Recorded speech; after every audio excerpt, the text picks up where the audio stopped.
সকাল সকাল ওয়েদার দেখে মনটা পুরো একদম চাঙ্গা হয়ে গেল। একটু রোদ ওঠেনি, পুরো মেঘলা চারদিকে। কি গো, টিফিন রেডি? ওকে। হ্যাঁ, কাল রাত্রিরে যখন শুলাম তখন 2টো মতো বাজে, এসিটা বন্ধ করে জাস্ট পাখাটাই চলছিল। নাহলে অন্যান্য দিনে কি হয়, ভোর 5টা বাজতে না বাজতেই মানে গরমে গরম আবার এসিটা চালাতে হয়। কিন্তু আজকে দেখলাম কি হলো, ঠান্ডা এখানে, তারপর বাইরে উঠে দেখলাম এই অবস্থা। Good morning everyone, welcome back to the channel, to a new blog. আশা করি সুস্থ আছো, ভালো আছো, স্বাভাবিক আছো। আমি জাস্ট ফাটাফাটি আছি। এখন 9:45, আজকে একটু লেট হয়ে গেছে। আর এখন বেরোবো হচ্ছে দোকানে। আর এদিকে আমার টিফিন রেডি। আজকে সাদা কন্টেনারে নিয়ে যাচ্ছি, কারণ দিদি এসছেন, উনি বাসন টাসন সব ধুচ্ছেন, তাই এটাতে নিয়ে চলে, নাহলে আমার দেরি হয়ে যাবে। চলো টাটা। আজকে আমাদেরই এক বন্ধু কাম দাদা, মানে আমাদের গ্রুপেরই এক দাদা, বমদার ছেলের অন্নপ্রাশন আর কি। আজকে আমাদের ক্লাব আর ক্লাবের মাঠ মিলিয়েই প্রোগ্রাম হচ্ছে। দুপুরে অনুষ্ঠান, যে সকাল থেকে অনুষ্ঠান, মানে নিমন্ত্রিত আমরা।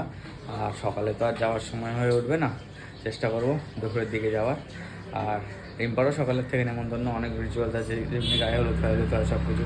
রিম্পাও যদি পারে সকালে যাবে, নাহলে একসাথে দুপুরে যাওয়ার চেষ্টা করব। সত্যি কথা বলতে আজকে মেঘলা ওয়েদারটা খুব ভালো হলো, তাহলে ওরকম গরম থাকলে মানে বাচ্চাটার বিশাল কষ্ট হলো। তাই ভগবানকে ধন্যবাদ। টাটা। খেয়ে নেবে? নিয়েছো খাবার?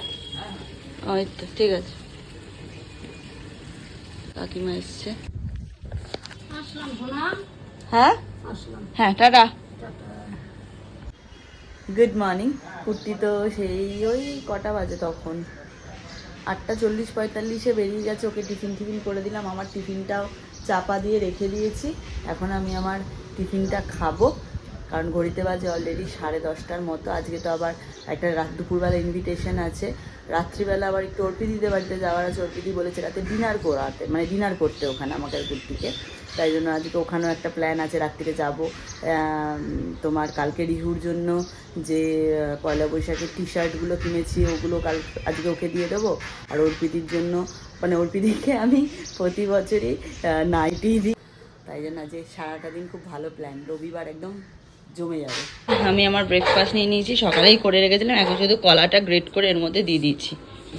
যে 12টা 25, স্নান টান কমপ্লিট করে চলে এসেছি। এখন যাব ঠাকুর ঘরে, পুজো দেবো, তারপরে 1টা নাগাদ রেডি ফেডি হবো। এর পুজো দিয়ে দিয়েছি, এবার যাবো ঠাকুর ঘরে পুজো দেবো, তারপর একটু নিচে যাবো সোনা বাবার সাথে দেখা করতে।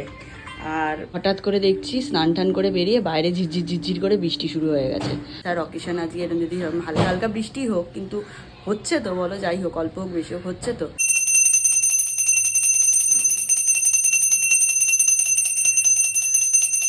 পুজো কমপ্লিট হয়ে গেছে, বাইরে ভালোই বৃষ্টি পড়ছে। এখন যাবো একটু নিচে সোনা বাবার কাছে দেখা করতে। আমরা খেলু করবো।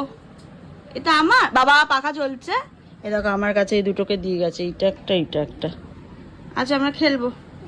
আচ্ছা, তো প্যান্টু কই? প্যান্টু নেই? আচ্ছা আচ্ছা, এটা আমি নিয়ে যাবো ওপরে, এটাকে নিয়ে যাবো? বলে বাবা, সোনা বাবাটা, এটাকেও নিয়ে যাবো? আচ্ছা, তুমি তাহলে ওপরে গিয়ে নিয়ে আসবে?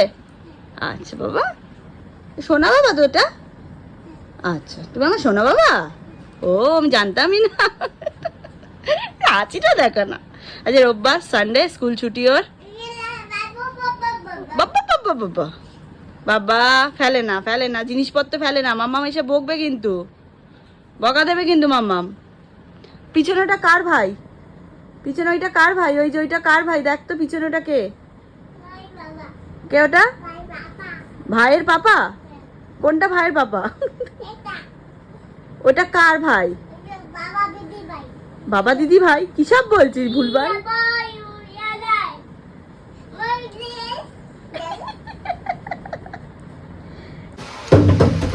দেখো বাইরে কি জোরে বৃষ্টি শুরু হয়ে গেছে। একটা প্রোগ্রামে যাওয়ার, তার আগে এরকম বৃষ্টি হলে রেডি ফেডি হয়ে যেতে ইচ্ছা করে কারোর? কিন্তু যেতে হবেই একবার দেখা করতে, তাই না বাবা বল? হ্যাঁ, যেতে হবে তো, যেতে হবে তো, যেতে হবে তো, যেতে হবে না? হ্যাঁ ঘটনা আর মহাজনের তাদের অসুবিধা নেই, সেটাই। যাই, যাবো না, থাকবো। আচ্ছা যাই একটু ওপর থেকে ঘুরে আসি। হ্যাঁ না আমি দিদিয়ার ঘরে এসেছিলাম অনেকক্ষণ, প্রায় 1.5 ঘন্টা আগে। আমি, বাবা, মা, দিদিয়া, সোনা বাবা সবাই মিলে একটু গল্প টল্প করছিলাম। দিদিয়া গেল স্নানে, ওকে আমি একটু দেখছি। দিদিয়া স্নান থেকে এলে আমি ওপরে যাবো, তারপর রেডি হবো হয়ে কুট্টি এলে ওই 2:30 নাগাদ আমরা নেমন্তন্নে যাবো, কারণ তার আগে কুট্টিরও হবে না, আমার তো হবে কিন্তু ওর হবে না। সব বন্ধুদের সাথে কথা হলো, ওরাও সবাই এরকম 2:30 নাগাদই ঢুকবে, বুঝেছো? আজ ঘড়িতে বাজে 3:20। এই সবে কুট্টি বাড়ি ঢুকলো। স্নান করে ঝাঁটাঝাট রেডি। কালকে গেঞ্জিটা কিনেছিলাম, আজকে পরে নিয়েছি, সঙ্গে সানগ্লাস, হাতে ঘড়ি, চলো। আমি আজ একটা কোটা পরলাম, গরমে আমার কোটা শাড়ি পরতে ভীষণ ভালো লাগে, আর এমনিতে আমার পার্সোনালি কোটা শাড়ি ভীষণ পছন্দের। কোটা শাড়ি পরেছি, ছিমছাম, শুধু এই চেনটাই আর এই দুটো তো আমার থাকেই গলায়, হাতে শুধু চাকা বাঁধানো, গলা বাঁধানো, বালা, আর কিচ্ছু না, ভাত ফাঁকা। যাই চলো, খাবো তো একটু ভাত দিয়ে আলু ভাজা, আর তো কিছু সেরকম খাবো না আমি, কারণ আমার তো কিছুই অনেক কিছু হয়েছে, পাতুরি হয়েছে, ফিশ ফিঙ্গার হয়েছে। হ্যাঁ বাবা ওইসব খাওয়া যাবে না। চলো তারপর ওখানে গিয়ে সবকিছু দেখাচ্ছি। আর আমাদের গিফটটা আমাদের কেনা হয়নি, আমাদের একটা বন্ধুকে দায়িত্ব দিয়েছিলাম যে ওরা যখন গিফট কিনতে গেছে আমাদেরটাও কিনে আনতে, ওরা কিনে এনে রেখে দিয়েছে, গিয়ে দেবো।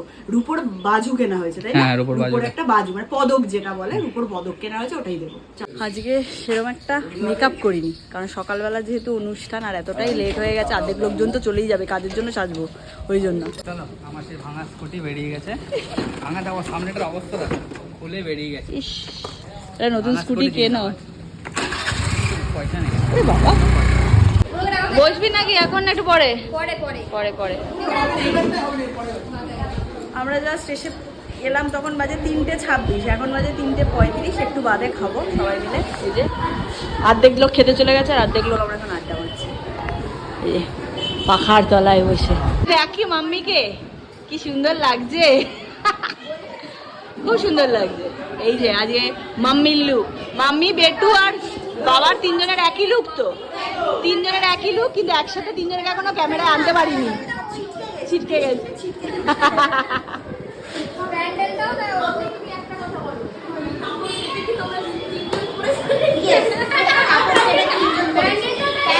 হ্যাঁ সত্যি শাড়ির কালারটা দারুণ লাগছে, তার সাথে ব্লাউজটা আলাদা করে ডিজাইন করেছে। না আলাদা করে করেছে, আলাদা করে করেছে, বুঝতে পারছিস না দেখে, ওই জন্য এত সুন্দরটা বানিয়েছে। খুব ভালো লাগছে, সত্যি ভালো লাগছে। ম্যাডাম, না ম্যাডাম আমাকেও খুব ভালো মেহেন্দি পরিয়েছিল, ভীষণ ভালো মেহেন্দি করা, নিজেই। এই যে নিজের নেল নিজেই করেছে, সর্বগুণী সম্পন্না। একবার করে বউ আসছে, একবার করে বর আসছে, দারুণ লাগছে, দারুণ লাগছে, দারুণ লাগছে। বেটুকে এখনো দেখতে পাইনি, বেটু ঘুমিয়ে পড়েছে, ভিডিওতে দেখাতে পারিনি, উঠলে দেখাবো। মা, বেটু, পাপার এক ড্রেস। যাচ্ছি যাচ্ছি।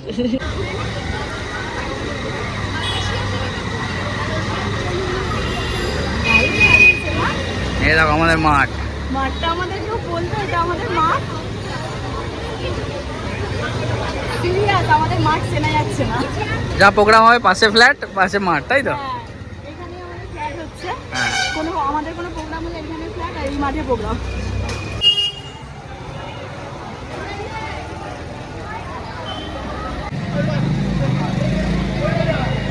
এখন বসে আমরা গল্প করছিলাম মাঠে, এবার যাচ্ছি খেতে, আমাদের একটা বন্ধু গেছে, তারপরে পরে বলছে ফাঁকা হয়ে গেছে, যাই হালকা করে খেয়ে নিই। কি খাবে বলে দাঁড়িয়ে আছো নাকি? তারপর আমরা সবাই বসবো লাস্টে, আমরা যদি আগে খেয়ে নিই, এত লেটে এসে খুব মানে মার একটা বাইরে করবে। এটা আমাদের এখানে রান্না বান্না হয় পিকনিক হলে, আমাদের তো প্রায় পিকনিক লেগে থাকে। ওই দা ভালো তো? ও আচ্ছা আচ্ছা, এই যে মেন লোক এসছে, যার অকেশন। হ্যাঁ ড্রেস চেঞ্জ হয়ে গেছে।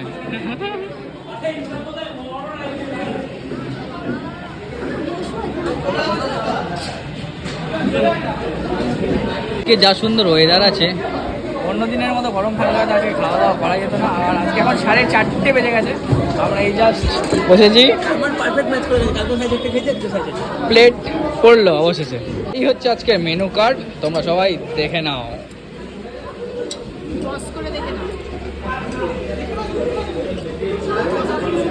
দেখছে দেখো, আজ আমার অনারেই তো তোমরা খেতে এসছো।